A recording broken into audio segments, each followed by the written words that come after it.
Hi everyone, Andhra kitchen Telugu ఛానల్కి స్వాగతం.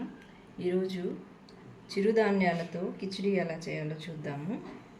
దానికి కావాల్సినవి కొర్రలు, వీటిని ఫాక్స్టైల్ మిల్లెట్స్ అంటారు. తర్వాత పెసరపప్పు, green peas, carrot, beans, onion, tomato, chilli, ginger, తర్వాత కరివేపాకు, కొత్తిమీర. కొర్రల్ని ముందుగా 4-5 సార్లు బాగా శుభ్రంగా కడుక్కొని 2 గంటలు ముందుగా నానబెట్టుకొని ఉంచుకున్న కొర్రలు ఒక కుక్కర్ తీసుకొని దానిలో వేసుకోవాలి. తర్వాత ఒక కప్పు దోరగా వేయించుకున్న పెసరపప్పును కూడా అందులో వేసేసుకోవాలి. వెజిటేబుల్స్ సన్నగా కట్ చేసి పెట్టుకున్న క్యారెట్ ముక్కలు, గ్రీన్ పీసు, బీన్స్, కొద్దిగా ఉల్లిపాయలు, కొంచెం టమోటోలు అన్నీ వేసుకొని ఈ కప్పుతో ఒక కప్పు కొర్రలు తీసుకున్నాను కాబట్టి ఒక కప్పుకి 3 కప్పులు చొప్పున, కొర్రలు పెసరపప్పు 2 కప్పులు కాబట్టి 6 కప్పులు నీళ్లు పోసుకున్నాము.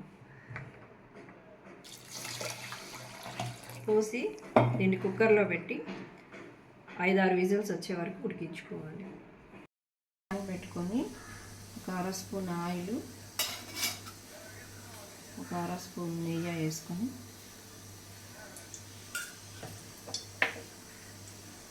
కొంచెం జీలకర్ర,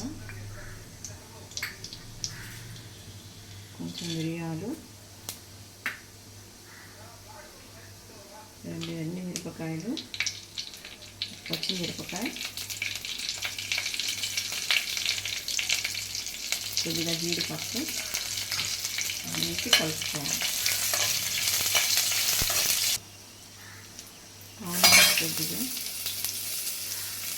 కలిపి పెట్టుకున్న అల్లం, కొంచెం టమాటో వేసి వేయించుకోవాలి.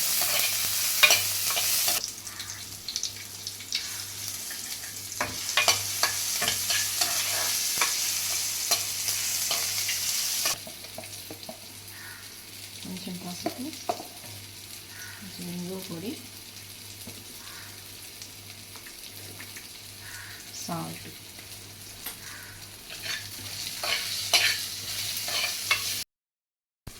మనం తీసుకున్న మిల్లెట్స్, అదే కొర్రలు 2 విజిల్స్ హై ఫ్లేమ్లో, 4 విజిల్స్ లో ఫ్లేమ్లో పెట్టి ఉడికించుకున్న తర్వాత బాగా ఇలా మెత్తగా ఉడికిపోయింది. ఇప్పుడు మనం పెట్టుకున్న ఈ పోపులో ఈ ఉడికిన ఈ కొర్రల మిశ్రమాన్ని వేసుకోవాలి.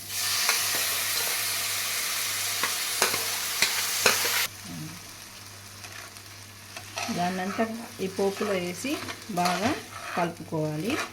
మనకి కొర్రల కిచిడి రెడీ అయిపోయింది. సర్వింగ్ బౌల్లో తీసుకొని సర్వ్ చేసుకోవడం. కొర్రల కిచిడి రెడీ అయిపోయింది. దీన్ని ఊరగాయతో కానీ సాంబార్తో కానీ తినొచ్చు.